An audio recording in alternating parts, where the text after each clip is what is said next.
রমজান মাসের লাস্টের 10 দিন, রমজানুল মুবারকের লাস্টের 10 দিনের যেগুলো বেজোড়া রাত, সে রাতের মধ্যে তোমরা লাইলাতুল কদর তালাশ করো।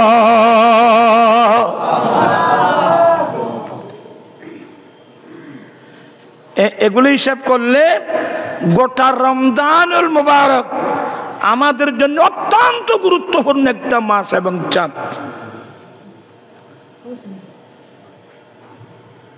বুখারী শরীফের রিওয়ায়াত, রমজান মুবারকের চাঁদ উদয় হওয়ার সাথে জিবরিল আলাইহিস সালাম আমার নবীর দরবারে চলে আসতেন।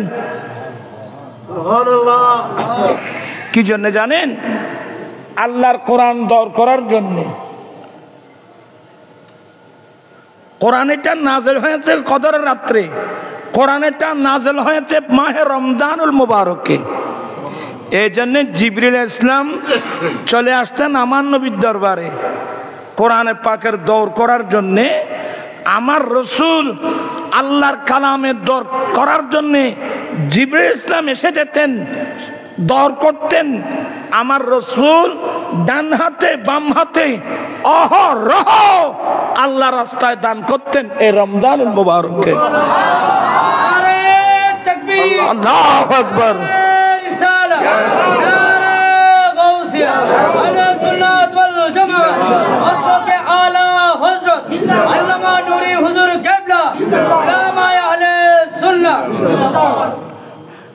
এখন আলোচনা একটা আটলান্টিক মহাসাগর। রমজান মাস এমন একটা মাস যেই মাসের মধ্যে কোরআন নাযিল করা হয়েছে।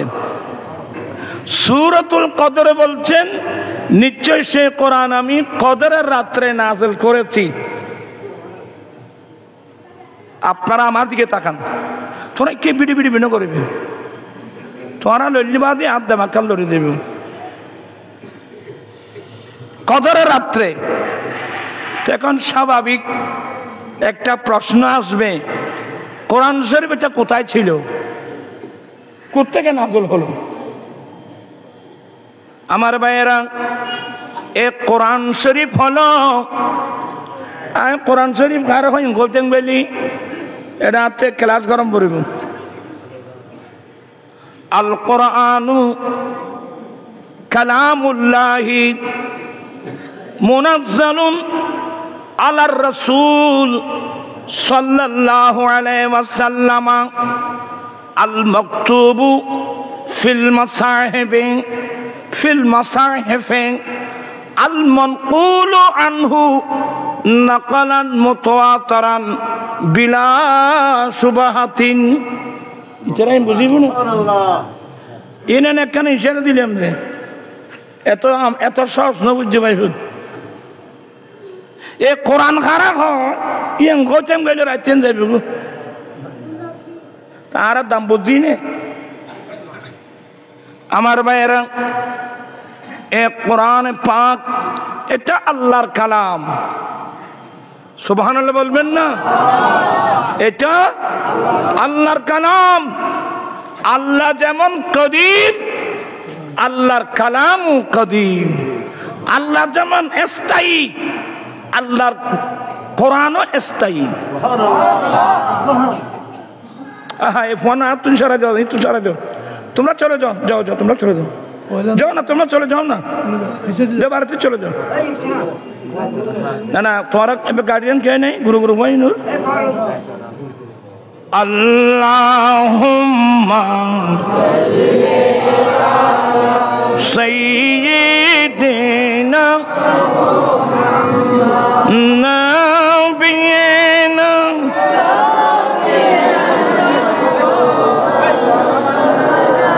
বন জঙ্গলাত বাক হরিণে চিনিল দয়াল নবীকে, হর মানব হয়ে চিনিলি নারে, দুঃখ রইল মনেতে। আল্লাহ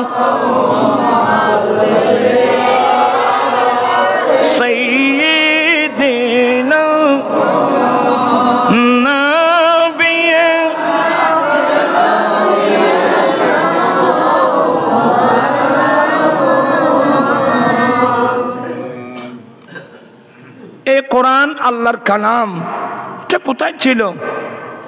বল হুয়া কুরআনুম মাজিদুন ফি লাওহিম মাহফুজ। আমার আল্লাহ বলেন এই কোরআন লৌহে মাহফুজের মধ্যে আমানত রেখেছি। আল্লাহর কালাম এটা সংরক্ষিত ছিল লৌহে মাহফুজের মধ্যে, একটা একেবারে সাত আসমানের উপরে। হরে হরে হরে হরে, কোথাকার কোরআন কোথায় আসলো? যে কোরআন পাক আল্লাহ লৌহে মাহফুজের মধ্যে আমানত রেখেছেন, সংরক্ষণ করেছেন, ওখান থেকে কোথায় আসলো? আমার আল্লাহ বলেন ইন্না আনজালনাহু ফি লাইলাতিল কদরি, নিশ্চয় আমি সে কোরআন নাযিল করেছি কদরের রাত্রে। কোত্থেকে? ওই লৌহে মাহফুজ থেকে। কোথায় নাযিল করেছেন এখানে উল্লেখ নেই। লৌহে মাহফুজ থেকে আল্লাহ নাযিল তো করেছেন একসাথে। কোথায়? এই জমিনের উপর যে আসমান আছে এটাকে সামাই দুনিয়া বলা হয়। এই জমিন থেকে 500 বছরের দূরত্বে একটা আসমান সামাই দুনিয়ার আসমান বলা হয়। ওই দুনিয়ার আসমানের উপর আল্লাহ স্পেশাল একটা ঘর বানিয়েছেন। এগুলোর বর্ণনা আমি দিতে পারবো না। আল্লাহ আসমানের উপর, অর্থাৎ দুনিয়ার আসমানের উপর স্পেশাল আল্লাহ একটা ঘর বানিয়েছেন। ওই ঘরের নাম বাইতুল ইজ্জত। ওই ঘরের নাম কি বললাম? বাইতুল ইজ্জত। ইজ্জতের ঘর বলি হওয়া, ইজ্জতের ঘর, সম্মানের ঘর, মর্যাদার ঘর। কারণ এটা কালাম ইলাহি, এটা তো যেখানে সেখানে রাখা যাবে না। এই লাইলাতুল কদরের রাত্রি লৌহে মাহফুজ থেকে 30 পারা কোরআন একসাথে আসমানের উপর, দুনিয়ার আসমানের উপর বাইতুল ইজ্জতের মধ্যে আল্লাহ একসাথে নাযিল করেছেন। কারা ভাইলাম কেন রে আমার ভাইয়েরা? বাইতুল ইজ্জত থেকে একসাথে 30 পারা কোরআন আল্লাহ জমিনে নাযিল করেন নাই। আমার আল্লাহ ডাইরেক্ট কোরআনে বলছেন এই কোরআন যদি আমি পাহাড় পর্বতের উপর নাযিল করতাম, পৃথিবীর সমস্ত শক্তিশালী পাহাড়গুলো আল্লাহর ভয়ে টুকরো টুকরো হয়ে বালি দুলি বালি হয়ে উড়ে যেত। পাহাড় বুঝেন? আমরা কয়টা পাহাড় দেখছি? আমি গুনাহগার যতটুকু দেখেছি, বাংলাদেশের এগুলো তো আছে। মস্কটে গেলে, বিশেষ করে মক্কায় মুআজ্জামায় গেলে দেখবেন পাহাড় কাকে বলে, কয় প্রকার, কি কি। আমার ভাইয়েরা, গোটা পৃথিবীতে যে পাহাড়গুলো আল্লাহ ফেরাক বানিয়েছেন, ওয়াল জিবালা আওতাদান, এমন শক্তিশালী পাহাড় আমার আল্লাহ বলেন আমি যদি কোরআন পাহাড়ের উপর নাযিল করতাম, সমস্ত পাহাড়গুলো আল্লাহর ভয়ে টুকরো টুকরো হয়ে বাতাসের সাথে উড়ে যেত। আবার আমার আল্লাহ বলেন এই কোরআন যদি আমি সমুদ্রে নাযিল করতাম, সাগর মহাসাগরে যদি, আপনি যত বড় সাগর বলেন, আমাদের ছেলেরা বলে না হয়তো সাগরে কি নজারে, সাগরে কি নজারে করতে না, সাগরে আল্লাহর কোরআন জারি না পারে। তোমারা তো সাগরে বেগিন জারি ফেলার।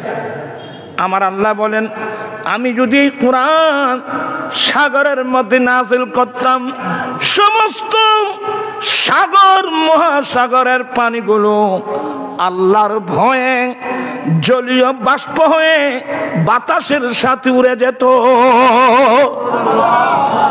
আল্লাহর কালাম পাহাড় হজম করতে পারবে না, সাগর মহাসাগর হজম করতে পারবে না। এ কোরআন নাযিল করার জন্য একটা সিনা বানিয়েছেন, বাক্য বানিয়েছেন, এটার নাম সিনায়ে মুস্তাফা সাল্লাল্লাহু আলাইহি ওয়াসাল্লাম। চিৎকার দিয়ে বলুন না সুবহানাল্লাহ। আর এখানে লড়াছাড়া অল্প হল্লার, কে সাইতেন একটু হল্লার। আমি বেশিক্ষণ থাকতাম না, আমি অসুখ্য মানুষ। আবার সাবজেক্টিভ কঠিন জিনিস। আজকে কোরআন আমার নবী সিনে পাকের মধ্যে, আমার নবী জবলের নূরের চূড়ায় যেতেন। আমাদের আম্মি জান মা খাদিজাতুল কুবরা রাদিয়াল্লাহু তাআলা আনহার ঘর থেকে নির্জনে ইবাদত করার জন্য আমার রাসূল চলে যেতেন মক্কায়ে মুআজ্জামার ঐতিহাসিক পাহাড় যার নাম জবলে নূর। জবলের নূরের চূড়ায় গিয়ে আমার নবী নির্জনে বসে বসে আল্লাহর ইবাদত করতেন। যেখান থেকে ডাইরেক্ট আল্লাহর ঘরখানায় কাবা দেখে যেত।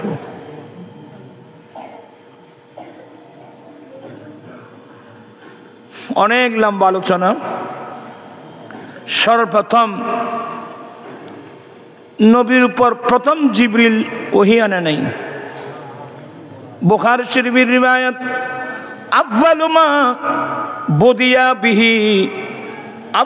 মা বুদিয়া বিহি রাসূলুল্লাহ সাল্লাল্লাহু আলাইহি ওয়াসাল্লাম আর-রুইয়া সাদিকা। আমার নবীর উপর প্রথম ওহী নাযিল হতো কিভাবে? ভালো ভালো স্বপ্ন। জানো না মতে মানুষ এগুলো কি ভালো ভালো। আফযালু মা বুদিয়া বিহি রাসূলুল্লাহ সাল্লাল্লাহু আলাইহি ওয়াসাল্লাম আর-রুইয়া সাদিকা। আমার নবী সর্বপ্রথম নবীর উপর ওহী নাযিল হতো। আমার নবী ভালো ভালো স্বপ্ন দেখতেন। নবীদের স্বপ্ন এটা ওহী। কথা বলছেন না কেন? নবীদের স্বপ্ন তা আমার রাসূল যা স্বপ্নে দেখতেন একেবারে দিন দুপুরে একেবারে সকাল উজ্জ্বল ইয়ার মতো এটা পরিষ্কার হয়ে যেত। যা দেখতেন এটা বাস্তব। 6 মাস পর্যন্ত আমার নবীর কাছে ওহী নাযিল হয়েছে আর রুইয়া সাদিকা, ভালো ভালো স্বপ্ন। এর জন্যে আমার নবী বলছেন যে ইমানদার মুসলমানের জন্যে ভালো ভালো স্বপ্ন নবুয়তের 40 ভাগের 1 ভাগ। অপর হাদিস মোতাবেক নবুয়তের 46 ভাগের 1 ভাগ। ভালো ভালো স্বপ্ন। যাই হোক, আমি আর এ ধারায় যাব না, এগুলো আপনাদের জন্য কষ্ট হবে। আমার নবীর উপর নাযিল হলো জবলের নূরের চূড়ায়, ইকরা বিসমি রাব্বিকাল্লাযী খালাক। এখান থেকে 5টি আয়াত আল্লাহ আমার নবীর উপর নাযিল করছেন। ওহী নাযিল হওয়া শুরু হয়ে গেল। নবুয়ত প্রকাশের 23 বছর। 23 বছরের মধ্যে 3 বছর ওহী বন্ধ ছিল। তো 23 থেকে 3 বাদ গেলে 20 বছর। এই 20 বছরের মধ্যে আমার নবীর উপর 1 সূরা 2 সূরা 5 আয়াত 10 আয়াত করে করে 30 পারা কোরআন আমার নবীর উপর নাযিল হয়েছে। সেই নবীর উসিলায় আমরা 30 পারা কোরআন আমরা পেয়ে গেলাম। সুবহানাল্লাহ। আর ভাই হঠাৎ গইয়া অনললি তো আইলো রে দিবি তোরা আজ কি বিষয় যে এবে বিছানার সময় না বিছানা তুলিবার সময় মানুষ তো ঠালে গিয়ে গই বা যখন কষ্ট নি কোন আর কিনি কোন কষ্ট দিম নি কোন কেউ কিনি কষ্ট দিম দেরি আর আসতে না ভাই বোঝাই আদিয়া কষ্ট দিয়ে যাই গিয়ে না আর সাহেব আদিয়া খোলা আছে না হুজুর তারা সারা সালি জবাব হলো হবে আল্লাহুম্মা সাল্লি গ্লাস নাই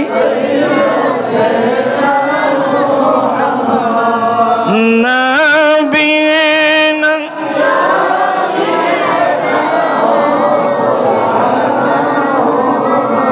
বাম জঙ্গলা বাক হরিণে চিনিল দয়াল নবীকে হর মানব হয়ে চিনিলি নারে দুঃখ রইল মনেতে আল্লাহুম্মা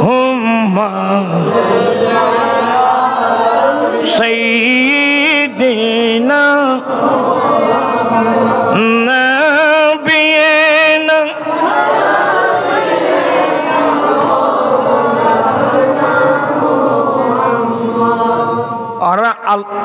क्यों अन्ना सही ना बादी क्यों दे बहुत साइल है तो आर्मी क्यों सोना तुम्हारा बैगन आर्मी क्यों फिर जाओ क्यों सु क्या हो के भी जो माइन चला क्यों फिर देगी तोरा आती के गए जाए क्या देगी कि कुछ जो मारा खबर है खाच्चु तो खाना दबाई नहीं यार तुम जैती वास कर भी करो आर बसो की कुछ दिक्कत साची साची इबे आर कंट्रोल कर नहीं बारी तो আমি কোরআন সুন্নাত মজলিস আল্লাহর কালামের আলোচনা হচ্ছে এখানে আপনি দিকে ফিরলেন কিভাবে আমি আর আপনাদেরকে বেশিক্ষণ কষ্ট দেব না রমজান এমন একটা মাস যে মাসের মধ্যে কোরআন নাযিল করা হয়েছে মানব জাতির হেদায়েতের জন্য আর সূরাতুল কদরের মধ্যে আল্লাহ বলছেন নিশ্চয়ই আমি সেই কোরআন নাযিল করেছি কদরের রাত্রে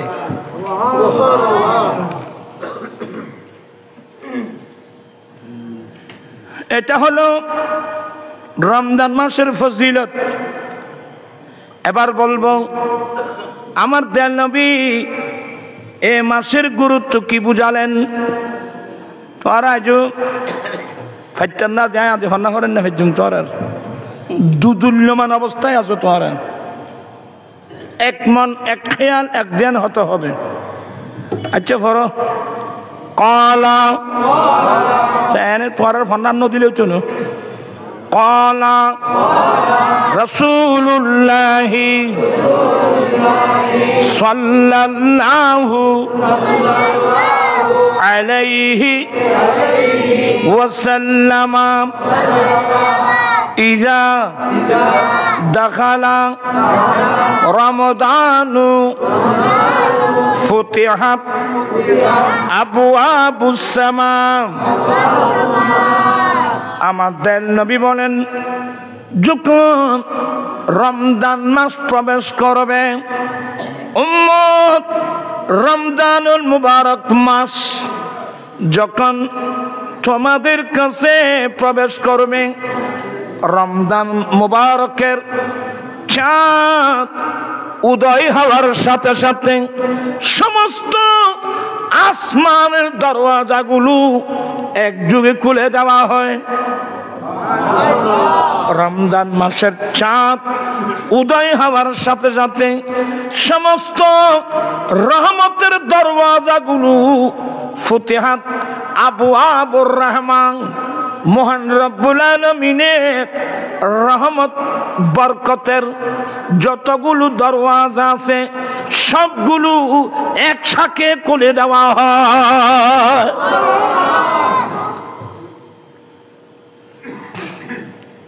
এবার নবী বলেন ইন খতব রমজান মুবারকের চাঁদ যখন উদয় হয় রমজান মাস যখন প্রবেশ করেন সমস্ত আসমানের দরওয়াজা সমস্ত রহমতের দরওয়াজা নয় 8 জান্নাতের দরওয়াজাগুলো একসাথে খুলে দেওয়া হয়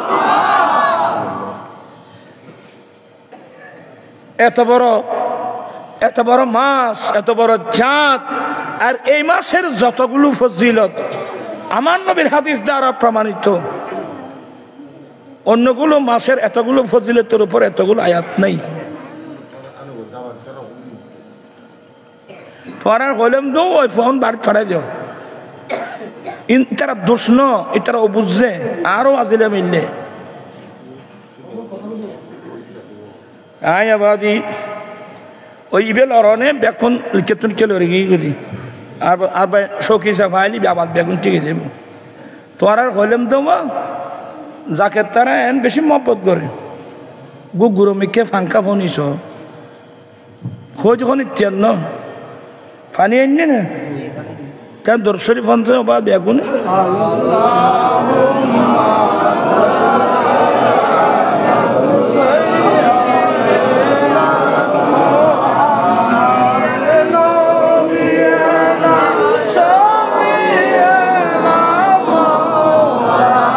সালাতুন ইয়া রাসূলুল্লাহ আলাইকুম।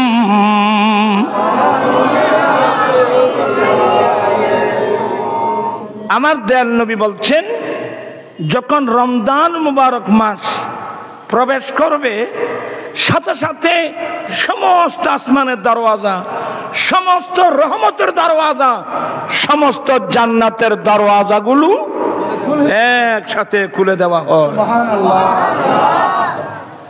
সমস্ত জাহান্নামের মধ্যে তালা লাগিয়ে দেওয়া হয়। ওয়াসুলসিলাতিশ শায়াতিন ওয়াফি রিওয়ায়াতিন ওয়াসুফিদাতিশ শায়াতিন, বড় বড় মুরদুর শয়তান যেগুলো এগুলোকে শিকল দিয়ে বেঁধে রাখা হয়।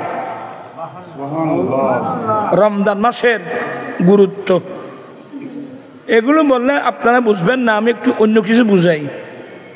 আমরা ছোটবেলায় এখানে বুড়ো বুড়ো মানুষ এগুলো বুঝবে, এরা বলতে পারবে। আমরা ছোটবেলায় গোটা মুসলিম ফাড়ার মধ্যে মানুষের মধ্যে একটা এমন একটা আগ্রহ ছিল, আমরা আসরের নামাজ পড়ার পরে সাথে সাথে আমরা অনেক ছেলেরা বিল্ডিং এর উপর, ঘরের ছাদের উপর, গাছের উপর আমরা উঠে যেতাম কার আগে কে রমজান মাসের চাঁদ দেখে। সুবহানাল্লাহ বলবেন না?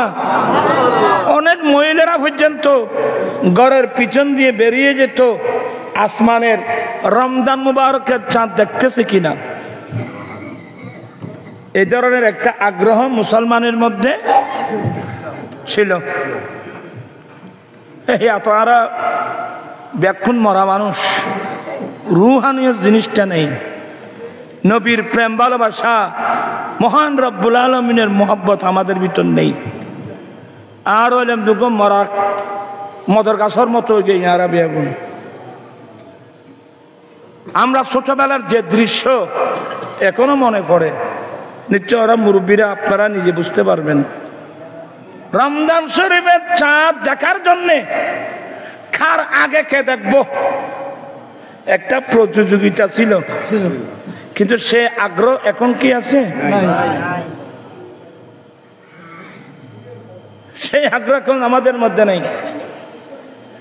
আমার ভাইয়েরা, আমার দয়াল নবীর হাদিস, চন্দ্র মাসগুলো কোন কোন মাস 29-এ যায় আর কোন মাস 30-এ যায়। ইসলামী মাসগুলো ইসলাম ধর্মের মোতাবেক আমাদের মাসগুলো চন্দ্র মাস। কোন কোন মাস যায় 29-এ, আবার কোন কোন মাস 30-এ। এই জন্য আমার নবী বলেন, উম্মত শাবান চাঁদের 29 তারিখ যেদিন হয় সেদিন তোমরা আকাশে রমজানুল মুবারকের চাঁদ উদয় হয়েছে কিনা দেখবা।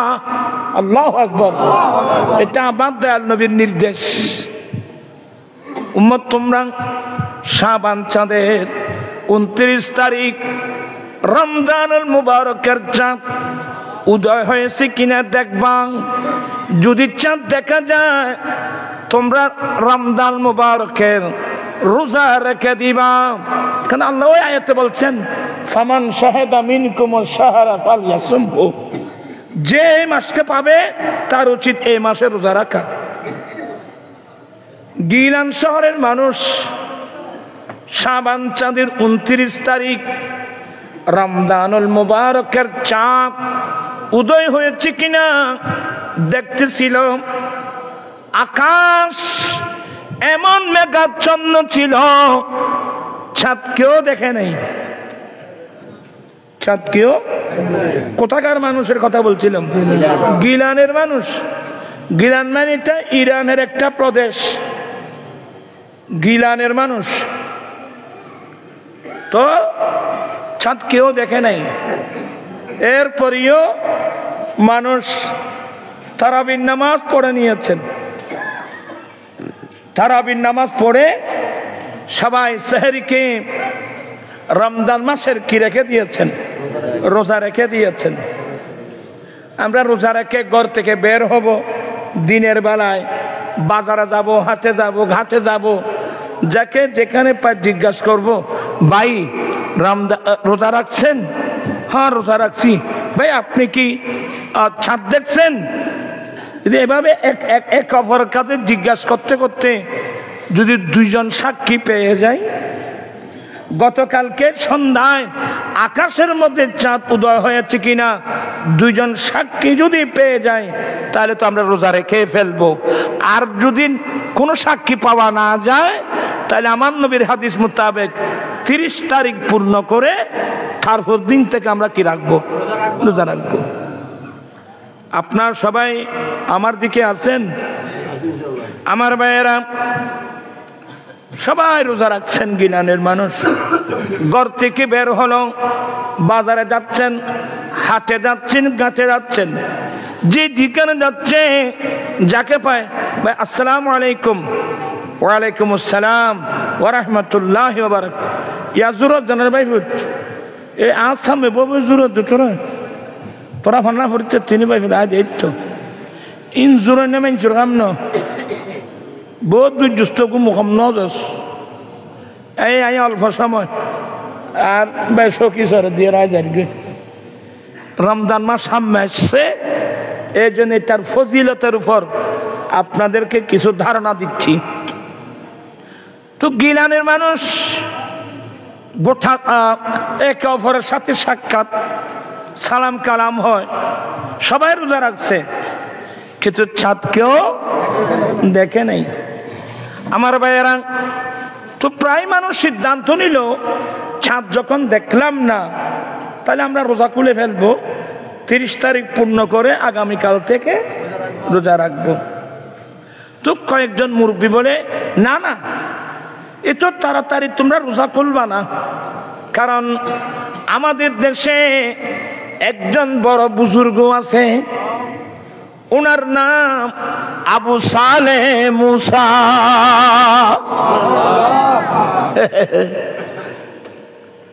আমাদের দেশে একজন বড় বুজুর্গ আছে আবু সালেহ মুসা, যার উপাধি জঙ্গি দোস্ত।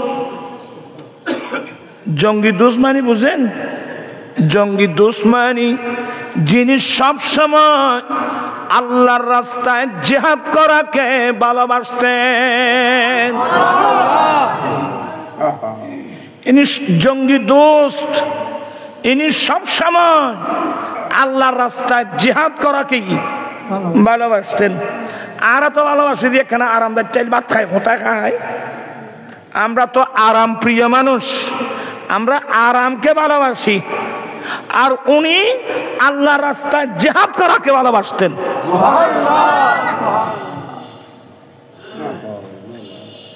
এটা অবস্থা আছে না হুজুর? এটা ও অবস্থা হুজুর গায়ে থইতে পারবেনি। কুল ইন কানা আবাউকুম ওয়া আবনাউকুম ওয়া ইখওয়ানুকুম ওয়া আজওয়াজুকুম ওয়া আশিরাতুকুম وأموال اقترفتموها وتخشون كسادها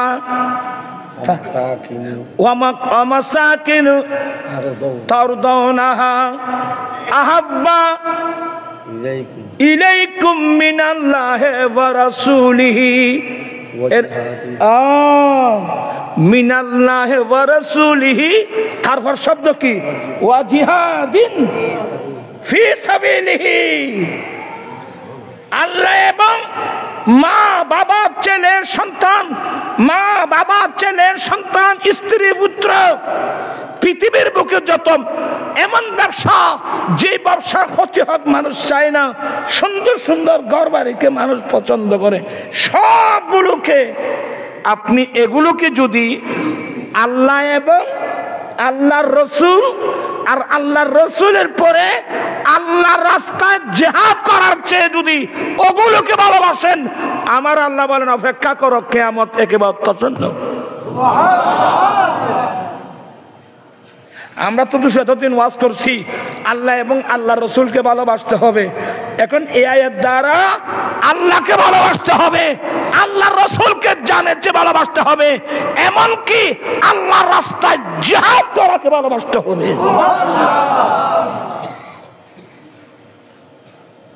মা বাবা ছেলে এই যতগুলো বললাম আর কি, মা বাবা, তারপরে ছেলে সন্তান, ভাই স্ত্রী, স্বামী স্ত্রী, ব্যবসা বাণিজ্য, ঘর বাড়ি, যেগুলোকে মানুষ বেশি ভালোবাসে, সব এগুলোর মুহাব্বত যদি আল্লাহর চেয়ে বেশি হয়, এগুলোর মুহাব্বত যদি আল্লাহর চেয়ে বেশি হয়, এগুলোর মুহাব্বত যদি আল্লাহর রাস্তায় জিহাদ করার চেয়ে বেশি হয়, আল্লাহ বলছেন তোমরা অপেক্ষা করো কিয়ামতের। আল্লাহ এবং আল্লাহ রসুলকে যেভাবে মা বাবা ছেলে সন্তান স্ত্রী পুত্র ঘর বাড়ি বিল্ডিং ব্যবসা বাণিজ্য সবার চেয়ে যেভাবে আল্লাহকে ভালোবাসতে হবে, আল্লাহ রসুলকে বেশি ভালোবাসতে হবে, সাথে সাথে আল্লাহর রাস্তায় জিহাদ করাকে কি বেশি ভালোবাসতে হবে। এখন কি আমরা আল্লাহর রাস্তায় জিহাদ করাকে কি ভালোবাসি? আমরা কি আল্লাহ রাস্তায় জিহাদ করাকে ভালোবাসি? হ্যাঁ, কঠিন কাজ, মরে যাব, মরে গেলে গৌসে পাকের আব্বার উপাধি জঙ্গি দোস্ত, ইনি সব সময় আল্লাহর রাস্তায় জিহাদ করা কিনি ভালোবাসতেন। উনি আরামরা ভালোবাসি উজুর কেন বেশ করে খানা খন কেন বাড়া করি গুমজ। আমার গৌসে পাকের আব্বার উপাধি জঙ্গি দোস্ত, যিনি আল্লাহর রাস্তায় জিহাদ করাকে কি বেশি ভালোবাসতেন। ওনার কাছে গেলেন, বাইরে থেকে সালাম দিলেন, আসসালামু আলাইকুম। উনি ঘরের ভিতর থেকে ওয়ালাইকুম আসসালাম বলে ঘর থেকে বের হয়েছেন। এটারা ফাঙ্কা ছাড়া দেয় না, সম পরে না আবার আয়ের তোমার আইলেম ঘুমে যাচ্ছি মিথ্যা মানুষ, তোমার আল্লাহ ফন্নাই নই, তোমার ফন্নাইছি আজ্ঞার মার কিস্ত কম। ওনার কাছে গেলেন, সালাম দিলেন বাইরে থেকে। উনি ওয়ালাইকুম আসসালাম বলে ঘর থেকে বের হলেন, দরওয়াজা খুলে দিলেন। হ্যাঁ আসেন আসেন আসেন, মুরব্বী আসেন। আপনারা কিভাবে আসলেন? বলে হুজুর আসলাম তো, আমরা তো রোজা রেখেছি। আপনি? বলে আমি তো রোজা রেখেছি। আমিও কি রেখেছি? বাদি এখানে ফেলা এরাছি না, বইতে আমার বাদি তুই কি আরবি কি আয়া যে বাদি ওয়াজ করার সম্ভব হতো না, এক মনে খেয়াল নেই। বলতে চাচ্ছিলাম, বলে হুজুর, বলে বাবা আমি তো রোজা রেখেছি। তো হুজুর আপনি কি চাঁদ দেখছেন? বলে ভাই আমি চাঁদ দেখি নাই, তবে গতকাল আকাশের মধ্যে চাঁদ উদয় হয়েছে রমজানুল মুবারকের, এটা আমি নিশ্চিত। কারণ গতকাল রাত্রে আমার ঘরে এমন একজন ছেলের জন্ম নিয়েছে যার নাম আব্দুল কাদের। জন্মের সাথে সে মায়ের পিস্তান থেকে দুধ পান করেছে, কিন্তু সুবে সাদেক থেকে আমার আব্দুল কাদের মায়ের দুধ পান করা বন্ধ করে দিয়েছে।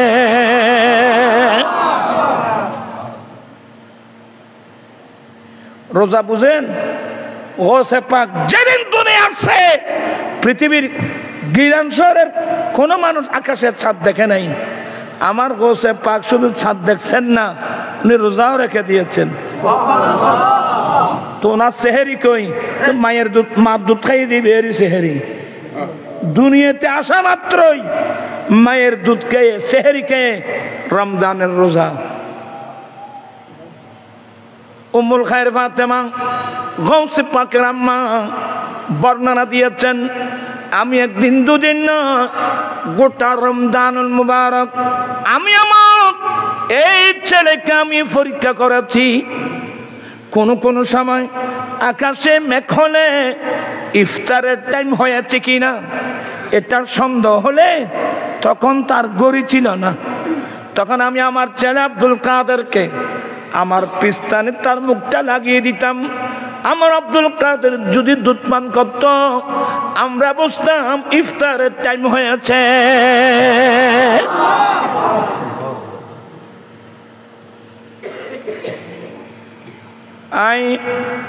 আমি কঠিন আলোচনায় যাব না, এগুলো পাবলিক বুঝবে না। ওয়ামা মিনহা শুহুরুন আও দুহুরুন তামুরু ওয়া তানকাদি ইল্লা আতালি আসসালাম।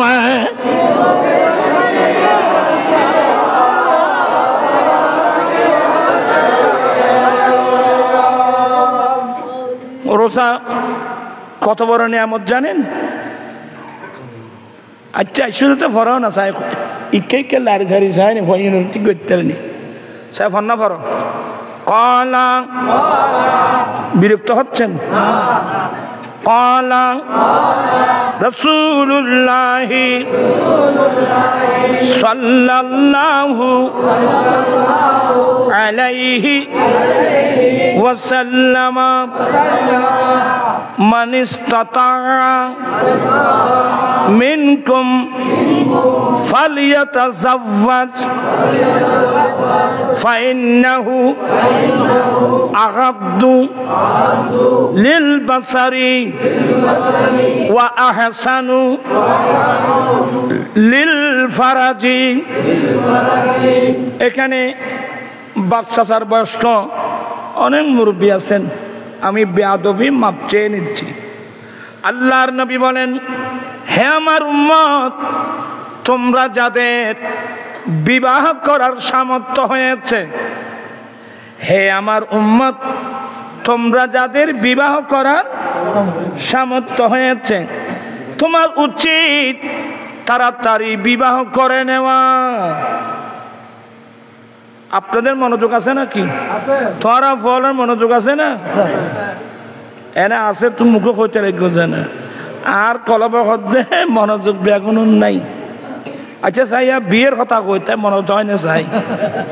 আল্লাহর নবী বলেন, হে আমার উম্মত তোমরা যাদের বিবাহের সামর্থ্য হবে ফালিয়াতাযাওয়াজ, অতঃপর তোমার উচিত তার উচিত বিবাহ করে নেওয়া। কেন? আমাদের নবী বলেন, বিবাহ তোমার চোখের দৃষ্টি নিচু করে দেবে, এই বিবাহ তোমার লজ্জাস্থান হেফাজত করবে। বিবাহ সামর্থ্য মানে এক নম্বর স্ত্রীর মোহর দেওয়া। এক নম্বর কি দেওয়া? স্ত্রীর মোহরানা দেওয়া। এনে বিয়ে করাতে মোহরানা দাও না, বিয়ন মাইকে না আয় আর কত যুদ্ধ করছেন ভাই আরো দে মোহরানা দে। ওই উপস্থিত ক্ষেত্রে স্বর্ণ নদী না এই বজ্ঞ মোহরানার অংশ। আমার নবী বলেন, বিবাহের সামর্থ্য মাইনি এক নম্বর স্ত্রীর মোহর দেওয়া, দ্বিতীয় নম্বর স্ত্রীকে রাখার জন্য ঘর দেওয়া, তৃতীয় নম্বর স্ত্রীর পোশাক দেওয়া, চতুর্থ নম্বর স্ত্রীর খোরাকি দেওয়া। বিল মারুফ মারুফ মানি একেবারে উন্নত মানের নয়, একেবারে নিম্নমানের নয়। এই 4টা জিনিস দেওয়ার ক্ষমতা উম্মত তোমরা যার হয়েছে, তুমি কাল বিলম্ব না করে তোমার উচিত হলো বিবাহ করে নেওয়া। কারণ এই বিবাহ তোমার চোখের দৃষ্টি নিচু করে দেবে, এই বিবাহ তোমার লজ্জাস্থান হেফাজত করবে। তাহলে এই মশলাগুলো যারা বুঝবে এরা কি যৌতুক দাবি করতে পারবে? বুঝছে না মাথিয়া? বিয়ে করতে কয়ে দিয়ে জীবের তো সামর্থ্য আছে, বের করতে কয়ে দে। তো যার সামর্থ্য আছে সে কি এরিয়া বইরে থাকে না? যার বদ্ধ জুড়ে রিয়া বইরে থাকে না তো বইরে কদুন হওয়া একটু বইরে কদুন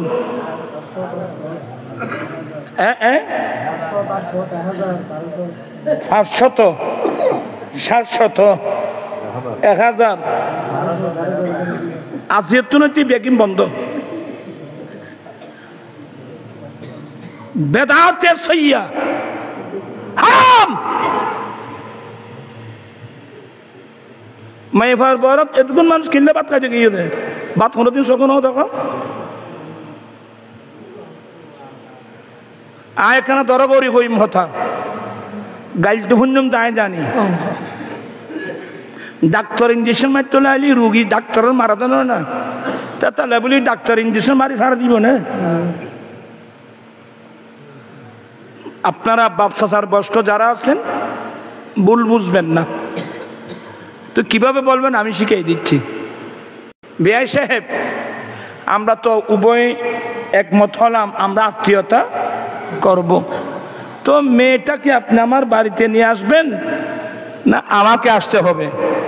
না না, আমার একটা সমাজ আছে, আপনারও একটা কি আছে সমাজ আছে, আপনি সমাজে নিয়ে আসেন, আমি যতটুকু পারি আপনাদের মেহমানদারি করব। কয়জন? 20 জন, 30 জন, 40 জন, 50 জন, 60 জন, বড় পয়সা হলে 100 জন। এর চেয়ে বেশি মানুষ ওখানে গিয়ে ভাত খাওয়া কোনো প্রয়োজন আছে? আজ থেকে 500, 800, 1000 বইয়ের দরজে বন্ধ করে পারিবেনি না? পারলেই নবীর সামনে মুখ দেখা দেখতে মুখ গইব, আর তুই নবীর সুরিচারা ব্যস্ত দেবে দিবে অন্য। বিভাগ কোন সিস্টেমে করতে হয়? আমার তার ছাত্র আছে অনেক, মুরিদও আছে অনেক। আমি তো বিয়ের বাড়িতে গেলে তো অনেক মানুষ নিয়ে যেতে পারতাম। সাফওয়ানের এটা আনোয়ারা, তোমার আনোয়ারা তো সেটা 11-12 খান সাবেক সেনা, একজন সেনাবাহিনীতে উনি চাকরি করতেন, অবসরপ্রাপ্ত গিয়াসউদ্দিন সাহেব। উনি আমার মুরিদ, উনি গোটা পরিবার আমার মুরিদ। ওনার এখানে ওরা নারাজ হয়ে গেছে, আমরা সবাই মিলে গিয়েছি মাত্র 60 জন। কজন গিয়েছি? ইন্নমতে 60 জন গেলাম। কি বিয়ে নয় রে, আমরা মাত্র 60 জন গেলাম। মেজর তার বিয়ের মধ্যে গিয়েছিলাম 46 জন ছোট বাচ্চা সহ। আর বড় জনের বিবাহ তো বাদশা কনভেনশনে আমি করেছি, আমি খাওয়া ব্যবস্থা করেছি, হল ভাড়া খাওয়ার সবগুলো আমি পেমেন্ট করেছি। আমি প্র্যাকটিক্যাল জাতিকে শিক্ষা দিচ্ছি। হ্যাঁ বলছি, বউ আনার পরে আমি আমার সামর্থ্য অনুযায়ী মানুষকে অলিমা খানা দেব। অলিমা খানা এটা আমার রসুলের সুন্নাত। খানা আছে তো, খানা নাই জিনো বা তোমরা ফুসু ফুসু করিবে ঠিকনি নুরিছে কেন খানা বন্ধ করি দেন। কিনলে খানা বন্ধ করতাম পাইব। খানা আছে তো, খানা মাইফার বরণ মর্তর বরত। কিন্তু আর আসলে তুমি দেখছি খানা যত আছে বেগিন করে 5 জন হতা করছো গিয়ে এটা খাই, 40 জনের জোড়া করছো গিয়ে এটা খাই। বেড়াতে সাজি খাইয়ে ফুয়া নতুন বলে বেড়াতে গেছে সোরা বেড়ানি কয় এটা আর কত লাগি বেআই মাথানি হয় তোমার বেগুনো জুটি আর কত গেই বেআইন মাথানি হয় আর কত দিন গেই ফুয়ার বনে জামাইছি দুবাই শরৎ হাজার হাজার গরিব করে মেয়েরা উপযুক্ত এই যৌতুকের কারণে মেয়েদের বিয়ে হচ্ছে না কত মেয়ে স্বামীর ঘরে গিয়ে লাঞ্ছনা শিকার হচ্ছে আমরা কি আল্লাহ আল্লাহ রসুলের কথা এইভাবে ভুলে গেলাম তো এবার তো খানা আবার লিস্টি ভাতায় বলে লিস্টি খাইবেন লিস্টি এটা কি খানা এটা কি কি দিব তোমার আর কি কি দেবো আয় তো করতেন না হ্যাঁ ও ইসে মাছ 1 নম্বরে দিছে মাছ ওইটো সোয়াইছে খাসি আর গরু মুরগি এই এটি কি থানা খবর যাও না খবর হবো তো যাও না তারপর তো খবর হবে ভাই বোন এই সমস্ত সিস্টেম এগুলো বন্ধ করার দরকার আছে কিনা এটা ব্যক্তি না আনোয়ারাত হয়েছে তোমার আর আনোয়ারাত এই ইসা মাসাল্লাহ বিয়ে বায়ে গিয়ে করে না না আনোয়ারাত হচ্ছে তোমার আর আনোয়ারাত আমি সবাই মহব্বতের লোক এখানে বাপ চাচার বয়স্ক অনেক মুরব্বী আছেন আমরা নবীর সুন্নত মোতাবেক কাজ করে উপার্জন করব। তারপর আমি ভিক্ষা চাইব না যৌতুক সম্মানিবে গোড়া ভিক্ষা না আচ্ছা মানুষ আত্মমর্যাদা হরে গেল মানুষ আছে কিছু না বুঝি তোমার ইয়ে আনোয়ারাত ওই ফুল ফান নিচে ন দেশে বিয়ে কি গি ইয়ে আনোয়ারাত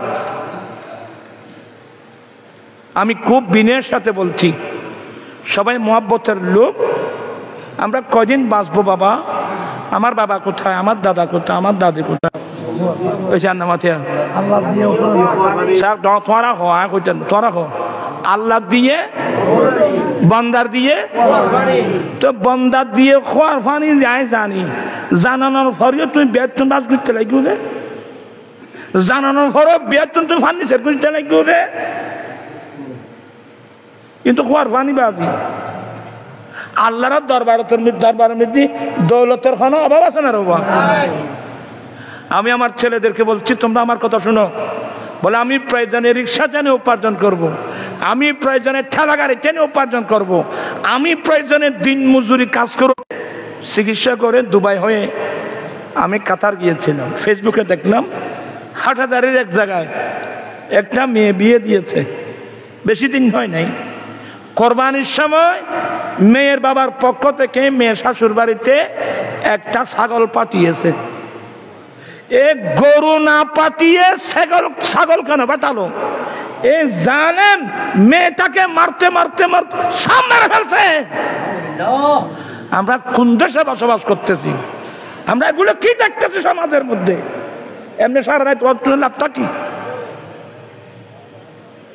আমি এমন ছেলে আজকের মাহফিলে কি নাই কে পারবা দেখি যৌতুক ছাড়া কে বিয়ে করতে পারবা আমি দেখি না একজন পেয়েছে মাশাআল্লাহ এক দুই ভালো করে তো 3 4 5 6 7 8 9 অনেক নারে তাকবীর নারে রিসালাত নারে গাউসিয়া জামাত আহলে সুন্নাত আল্লাহ অনেক ছেলে হাত উঠাই ওয়াদা দিয়েছে ওরা যৌতুক ছাড়া তোমার নবীর সুন্নত মোতাবেক শাদী করবে আছে এটা কি এবার একটা হাদিস পড়ুন ক্বালা রাসূলুল্লাহ সাল্লাল্লাহু আলাইহি ওয়াসাল্লাম মান তামাসসাকা বিসুন্নতি 100 শহীদের সওয়াব দান করবেন আল্লাহু আকবার 100 শহীদ বুঝেন বদরের যুদ্ধে, উহুদের যুদ্ধে, হুনাইনের যুদ্ধে, তবুকের যুদ্ধে, যুদ্ধের মাঠে গিয়ে দিন প্রতিষ্ঠা করতে গিয়ে জীবন দিয়ে ফেলছেন, শাহাদত বরণ করেছেন। এই ধরনের 100 শহীদের সওয়াব দেওয়া হবে আমি নবীর একটা সুন্নতের উপর। অতএব আমি আমার পক্ষ থেকে কিছু বলছি না। যারা ওয়াদা দিয়েছ যে না আমি যৌতুক দিলা নেব না, আমি আমার নবীর সুন্নাত মোতাবেক শাদী করব, যদি করতে পারো সেটার উপর আল্লাহর পক্ষ থেকে তোমাদের একটা বড় পুরস্কার, আল্লাহ আপনাকে 100 শহীদের সওয়াব দান করা হবে। চিৎকার দিয়ে বলুন না সুবহানাল্লাহ। বা যখন গোসালান যখন আবার হেদায়েতের মালিক আইন, হেদায়েতের মালিক আল্লাহ। তবে আমি আপ্রাণ চেষ্টা করে জাতিকে বুঝাবার আপ্রাণ চেষ্টা করে যাচ্ছি। আজকে অনেক ঘরের মধ্যে মেয়েরা উপযুক্ত, এসব কারণে মেয়েদেরকে বিয়ে দিতে পারছে না। আমি যখন ফতি আদালত মসজিদে জুমা পড়াতাম, এই ধরনের বাবার বয়স্ক অনেক বুড়ো বুড়ো মানুষ কাগজ একটা নিয়েও দূরে দাঁড়িয়ে থাকতো, বই আমার কাছে আসতো না। তা আমার একটা স্বভাব, বয়স্ক মানুষ দেখলে চাচা বলা, এটা আমার নবীর একটা সুন্নাত। চাচা আসসালামু আলাইকুম, এদিকে আসেন। ডরানোয়াইর চাচা এদিকে আসেন। কি আপনি চেহারা চেহারা মলিন, বুড়া মানুষ কাঁদি দিও। বাবা আমি আসছি বড় আশা নিয়ে, আমার দুটো মেয়ে উপযুক্ত, ছেলেরা খাওয়ার চায়, ফার্নিচার চায়, টাকা চায়। আমি কোত্থেকে, আমি গরিব মানুষ, অনেক কষ্ট করে মেয়েগুলোকে লালন পালন করছি। আমি দৈনিক, আমরা ফ্যামিলি মেম্বার 8 জন, ডেলি 8 পাওয়া চাউল জোগাড় করতে আমার কষ্ট হয়। আমি 50 জন মানুষের খাবার কোত্থেকে জোগাড় করব? এখানে আপনার মুসল্লিরা আপনাকে ভালোবাসে, এখানে অনেক সামর্থ্যবান মানুষ আছে, আপনি একটু বললে আমাকে কিছু হেল্প করবে। আবার অনেক মেয়েরাও এভাবে। আসলে তো আমি ডেলি প্রায় 3টা প্রোগ্রাম করে, কোথাও আমি ভাতও খাই না। লাস্টে বাসায় গিয়ে কোনো সময় ফজরের নামাজের আগে, কোনো সময় ফজরের নামাজের পরে কেউ কিছু খাওয়াইতে চাইলে হয়তো বাঁধি দেখো বাজি তোমার এটা খাইতে ঠিকঠাক না, তারা অনেক মানুষ মানে না, দিয়ে দেয়। তো ওখানে বসে কোনো সময় ফজরের নামাজের আগে, কোন সময় ফজর নামাজের পরে খেয়ে একটু ঘুমাই। ঘুমাতে গেলে ও চিত্রগুলো আমার চোখের উপর বাসে। আমি কিভাবে ঘুমাবো বলেন তো? এক পর্যায়ে আমি সিদ্ধান্ত নিয়েছি আমি যৌতুকের বিরুদ্ধে আন্দোলন করব। মাহফিল শুরু করলাম, তারপর ওফেন লালদিঘির পারে জমিতুল ফালা মাঠে ওফেন আন্দোলন। আজকে বরাবর কয় বছর? 16 বছর। আপনারা আমার এই আন্দোলনকে সমর্থন করেন। আমি অনেক গালি শুনেছি, এখনো শুনি। অনেকে দাওয়াত দিতে চাইলে খদারা নুরিসর দর্নজ্য এবার খালি ওয়াজ করে যৌতুক বার, এবার যৌতুক ছাড়া কিছু না জানে। আখতে বাদে আগে নাই গড়ি তো আর কিন্তু করছো না। আপনারা কি বিরক্ত হচ্ছেন? সে একটা ওয়াজ বেশি না। আমরা যৌতুক দেব না, আমরা যৌতুক নেব না, আমরা আমার নবীর সুন্নাত মোতাবেক বিয়ে করব। আর ছেলেদেরকে আমি শিখাই দিচ্ছি, তুমি কোন নিয়তে বিয়ে করবা, সাবধান সতর্ক। কেউ যেন আমি সুন্দরী বউ নিয়ে এনজয় করব, আমোদ ফুর্তি করব, এই নিয়তে কেউ বিয়ে করবা না। বিয়ে কিভাবে করবা? আয় আল্লাহ, আমি শাদী করতে যাচ্ছি 1 নম্বর তোমার নবীর সুন্নাত পালনের জন্যে, 1। দ্বিতীয় নম্বর, আল্লাহ তোমার পক্ষ থেকে 1জন 2জন নেককার ছেলে, যে ছেলে 5 ওয়াক্ত নামাজ পড়ে আল্লাহ তোমার কাছে দোয়া করবে, আল্লাহুম্মা রাব্বিরহামহুমা কামা রাব্বায়ানি সগীরা। যে ছেলে এই ধরনের দোয়া করবে, আমার দয়াল নবী বলছেন যে মা বাপ মারা গেলেও এই নেককার ছেলের দোয়ার দ্বারা মা বাবার আমল নামা কিয়ামত পর্যন্ত চলতে থাকবে।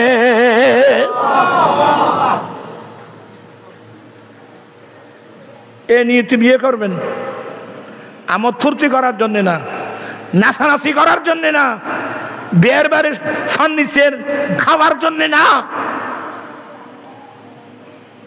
কত টাকা কতগুলো লাগবে? দৌলত কঠিন লাগবে বাবা, তোমার তো কঠিন দৌলত দিলে তুমি খুশি হবে। আজ থেকে আমি একটা দোয়া শিখিয়ে দিই। আস্তাগফিরুল্লাহাল্লাযী আস্তাগফিরুল্লাহাল্লাযী লা ইলাহা ইল্লা হুয়াল হাইয়ুল কাইয়্যুম ওয়া আতুবু ইলাইহি। এর হাঁটতে বসতি আস্তাগফিরুল্লাহাল্লাযী লা ইলাহা ইল্লা হুয়াল হাইয়ুল কাইয়্যুম ওয়া আতুবু ইলাইহি। আস্তাগফিরুল্লাহাল্লাযী লা ইলাহা ইল্লা হুয়াল হাইয়ুল কাইয়্যুম ওয়া আতুবু ইলাইহি। আস্তাগফিরুল্লাহাল্লাযী লা ইলাহা ইল্লা হুয়াল হাইয়ুল কাইয়্যুম। বিশেষ করে ফজরের নামাজ মসজিদে যাবেন, আযান শোনা মাত্রই সুন্নত পড়ার পরে ফরজ নামাজ পড়ার আগে আগে এই সময়ের ভিতর 100 বার এই তাসবিহটা পড়বেন।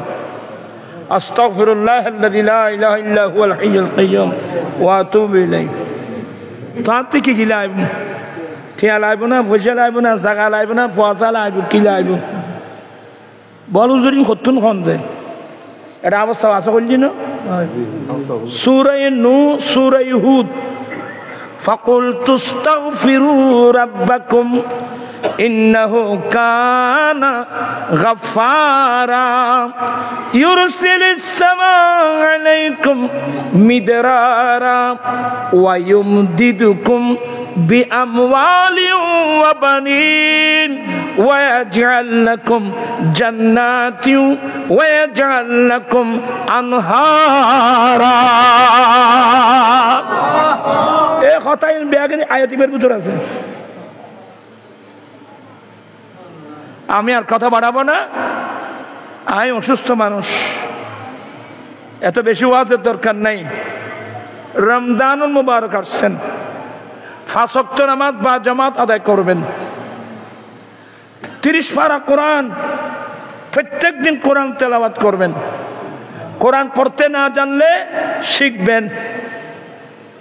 আমি আবার আলিফ বা তা সা জিম হা খা আবার ছোট বাচ্চার মতো আমি মাখরাজ শুদ্ধ করে কোরআন শেখার চেষ্টা করব। এই রোজার 1 মাসের ভিতর যার সূরা কেরাত শুদ্ধ নাই, 1 মাসের ভিতর আপনি শুদ্ধ করে ফেলতে পারবেন। আর ভাই সাইলি এন্ডে ইমাম সাহেব কইলি আবসর কইলি ইমাম সাহেব কইলি নশিকাই বলতো আবসর কই তো শিখবে না ইনশাআল্লাহ। আজ বলবে না কোন তোরা শিখবে না? আমি আমার মুরব্বীদেরকে বলছি, আমি দুবাই, আবুধাবি, মস্কট, কাতার, আমি যেখানে যেখানে গিয়েছি, আমি তো মসজিদে চলে যাই, যে দেখলাম অনেক আরবিরা বয়স্ক বয়স্ক আরবি ফজরের নামাজ শেষ করে কোরআন শরীফটা নিয়ে মসজিদের এক কোণে বৃত্ত আকারে বসে যায়, ছোট বাচ্চার মতো কোরআন তেলাওয়াত শিখে কোরআন পড়ে। হুজুর বুঝাই দে, শিখতে কোনো সমস্যা আছে? একবার না পারিলে দেখো শতবার। পারিব না একথা তুই বলিও না। এখানে তুমি ব্যবসায়ী, তুমি ছাত্র, তুমি ব্যবসায়ী, তুমি চাকরিজীবী, তুমি রিক্সাওয়ালা, তুমি ঠেলাগাড়ি, কোনো সমস্যা নেই।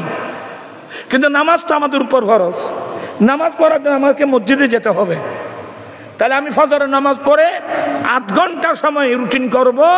নামাজ শেষ করে আমি 8 ঘন্টা সময় মসজিদের কোনায় বসবো, হুজুরকে বলবো এক শব্দ শিখাই দিতে। এই 1 মাস যে রমজান শরীফ আসতেছে, আমার কথাটা ধরে 1 মাস রমজানের মধ্যে যদি 20টা সূরা যদি শুদ্ধ করে শিখতে পারেন, বাবা ফরজ নামাজ ইমামের পিছনে পড়বো, আমাকে সূরা কেরাত পড়তে হবে না, কিন্তু বাকি নামাজটা আমাকে নিজে নিজে পড়তে হবে। আমি যদি শুদ্ধ করে কেরাত পড়তে না পারি, আমার নামাজগুলো হবে? তো যেগুলো আমাদের জন্য ফরজ, যেগুলো আমাদের জন্য গুরুত্বপূর্ণ, আমরা এগুলোর দ্বারা কাছেও নাই।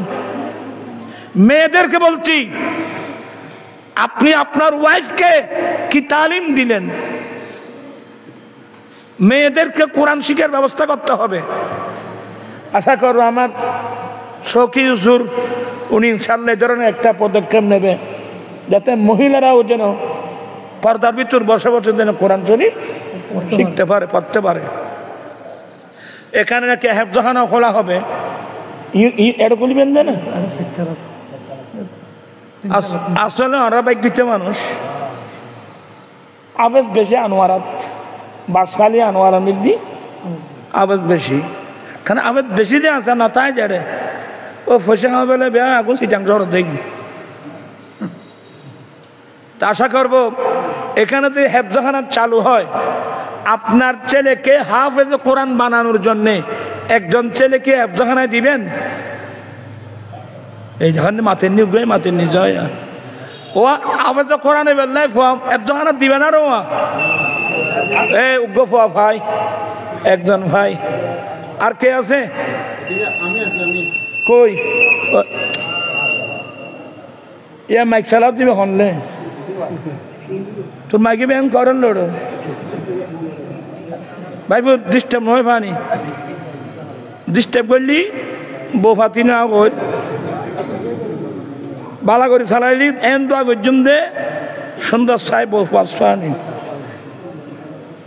মদ খানো হস্তাচ্ছি না খানো বাদি।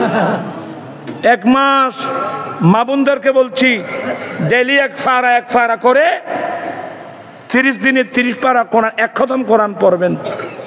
পড়তে না জানলে শিখে নিবেন। ওই কবরস্থানে গিয়ে মুরব্বীদের জিয়ারত করবেন। আরেকটা জিনিস, ডান হাতে বাম হাতে দান করবেন। গরিব, মিসকিন, কাঙ্গাল, অসহায় অনেক মানুষ আছে, কে সেহরি খেতে পারছে না, এমন অনেক পরিবার আছে না। আপনারা যারা বড় বড় পয়সাওয়ালা মানুষ, গরুর মাংস কিনবেন, মাছ কিনবেন, একটু আশেপাশে দেখবেন। দেখবেন যে আপনি গরুর মাংস নিচ্ছেন 5 কেজি, দেখবেন যে বুকে হাত দিয়ে দূরে একজন গরিব মানুষ চোখের পানি ফেলতেছে। আমি আপনাদেরকে নসিহত করছি, আপনি যদি 5 কেজি গরুর মাংস কিনতে পারেন, 1 কেজি কিনে আধা কেজি করে 2জন গরিবকে দান করতে পারবেন না? গরিব হয়ে যাবেন? কোনোদিন গরিব হবেন না। মানসিকতা একটু ব্রড মেইনটেইন করতে হয়, মায়া মমতা আসতে হয়। এখন তো বিলেতে আলু একবার সস্তা ওই সিনেমা থেকে বহুত মানুষ বাজারের মধ্যে বাজার করি না পারে। ওবার তুমি বাজার করছো না ন করি দা ওবার ধরো এবারে 2 কেজি বিলেতে আলু দো, তুই 2 কেজি বিলেতে আলুর দাম হয়ে বলছে। একটু গরিবের দিকে সদয় হন, নতুবা কিয়ামতের মাঠে আমরা বেঁচে যাব। গরিব, মিসকিন, কাঙ্গাল, অসহায় মানুষের দিকে আপনারা একটু সাহায্যের হাত প্রসারিত করুন। মনে মতন কষ্ট চিনি কেন আয় আর কথা না বাড়াই, আয় এত থাকিবার কথা নো আসিল। ওরা এখন মহব্বতের মানুষ আসুন দে, আসুন না মাহে রমজান মুবারককে কেন্দ্র করে 2 কথা কলমা বললাম। আল্লাহ সবাইকে হালাল রিজিক খেয়ে মাসব্যাপী রোজা রাখার আল্লাহ তৌফিক দান করুন, আমিন। কোরআন তেলাওয়াত, কোরআন পাক শিখার তৌফিক দান করুন, এবং চতুর্দিকে সাহায্যের হাত দিনে রাত্রে প্রকাশ্যে আপনার তৌফিক অনুযায়ী দান করার চেষ্টা করবেন। আমি এই পর্যন্ত বললাম। আর ওই যৌতুক বিরোধী আন্দোলনে আপনারা আমার পাশে থাকবেন তো, এই আহ্বান জানিয়ে আমি আমার বক্তব্যটা আজকের মতো শেষ করলাম। ওয়া আখিরু দাওয়ানা আনিল হামদুলিল্লাহ রাব্বিল আলামিন। আল্লাহুম্মা আমিন। মাওলায়া সাল্লি ওয়া সাল্লিম দাইমান আবাদা আলা হাবিবিকা খায়রিল খালকি কুল্লিহিম। মাওলা হযরত গৌসে পাক রাহমাতুল্লাহ আলাইহির নামে মিলাদ কমিটির ভাইয়েরা কত সুন্দর মাহফিল আয়োজন করেছেন। আল্লাহ মাহফিল কবুল করো, লাইটিং প্যান্ডেল, স্টেজ তাবাররকাতের ব্যবস্থা কবুল করে নাও। মাওলায়ে করিম এখন সভাপতি মহোদয় বক্তব্য আছেন, ওনার বক্তব্য শুনবেন, শেষ করে ক্যাম্প মিলাদ মুনাজাত করে তবরক নিয়ে যেন যেতে পারে। সবাইকে সেই তৌফিক দান করো আল্লাহ। আমরা তওবা করছি আমাদের, আল্লাহুম্মা ইন্না নাতুবু ইলাইকা মিন সাইরিদ যুনুব ফাতাকাব্বাল তাওবাতান। আল্লাহ আল্লাহ আমরা তওবা করছি, আমাদের তওবা কবুল করো আল্লাহ। আমরা আমাদের তওবা কবুল করো আল্লাহ। আমাদের অতীত জীবনের গুনাহগুলো মাফ করে দাও আল্লাহ। তোমার নাম গফুর আল্লাহ, তোমার নাম গফফার। দয়া করে মাহে রমজান উসিলায় আমাদের অতীত জীবনের গুনাহগুলো মাফ করে দাও। তুমি ছাড়া তো আমাদের কোনো খোদা নেই, কে মাফ করবে আল্লাহ আমাদের গুনাহগুলো? আল্লাহ তুমি মাহে রমজান উসিলায় আমাদের অতীত জীবনের গুনাহগুলো মাফ করে দাও আল্লাহ। আমাদের মা বাবার গুনাহগুলো মাফ করে দাও, আমাদের আত্মীয়স্বজন মুহিব্বিন মুরিদানদের গুনাহ মাফ করে দাও, সারা বিশ্বের মুমিন মুসলমানের জীবনের গুনাহগুলো মাফ করে দাও আল্লাহ। আমরা তওবা করছি, তওবা কবুল করো। পবিত্র মাহে রমজানের রোজাগুলো সুস্থ শরীরে আল্লাহ যেন ঠিকভাবে আল্লাহ আমরা যেন ডান হাতে বাম হাতে দান খায়রাত করতে পারি, সে তৌফিক দান করো আল্লাহ। কোরআন তেলাওয়াত করার শক্তি আমাদেরকে দান করো আল্লাহ। মাগিনিনা বিল ইলমি ওয়া যায়্যিননা বিল হিলমি ওয়া আকরিমনা বিত তাকওয়া ওয়া জাম্মিলনা বিল আফিয়া বিহাক্কি লা ইলাহা ইল্লাল্লাহ মুহাম্মাদুর